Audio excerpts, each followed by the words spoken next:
Stefan Herminghaus, Direktor am Max-Planck-Institut für Dynamik und Selbstorganisation, Initiator und Leiter des Projekts EcoBus. Mobilität ist Daseinsvorsorge und deswegen darf sie nicht in die Hände von profitorientierten Privatunternehmen gelegt werden. Vielmehr muss die öffentliche Hand in die Lage versetzt werden, die vorhandenen Transportdienstleistungen in optimaler Weise zu kombinieren.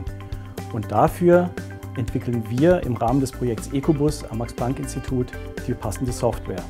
So entsteht ein öffentliches Nahverkehrssystem, das genau wie das private Auto von Tür zu Tür bringt, aber dafür preiswerter ist.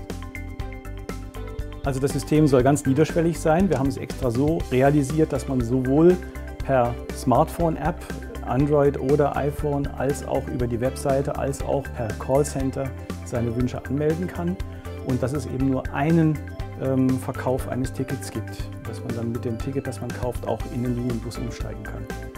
Der Otto-Normalverbraucher muss nur noch sagen, ich möchte von A nach B und ihr macht den Rest. Das System sorgt dann dafür. Ziel am Ende ist, dass der Kunde nur einmal anmeldet, seinen Startpunkt, seinen Zielpunkt und dass er dafür nur einmal ein Ticket kauft und das System erledigt den Rest. Das Projekt EcoBus ist jetzt schon relativ weit auf dem Weg zu einem integrierten Tür-zu-Tür-Transportsystem, integriert im Sinne als integriert in den ÖPNV. Und wir arbeiten daran weiter. Wir wollen das weiterentwickeln, dass wir wirklich zu einem ganz intermodalen Routing kommen.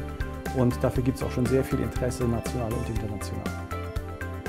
Ja, wenn Sie sich vorstellen, Sie wollen sehr, sehr viele Kunden von ihrem Start zu ihren Zielpositionen gleichzeitig bringen und dabei möglichst viele auch auf die Fahrzeuge kombinieren, damit nicht wieder lauter Einzelfahrzeuge mit einzelnen Kunden herumfahren, dann ist das ein sehr, sehr hochdimensionales, sehr komplexes Problem.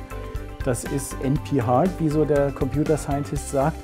Und wir haben am MPI ziemlich geschafft, um das zu lösen und das funktioniert aber ziemlich gut. Wenn in 10 Jahren niemand mehr ein Privatauto braucht, um mobil zu sein, dann profitiert davon der ganze Planet.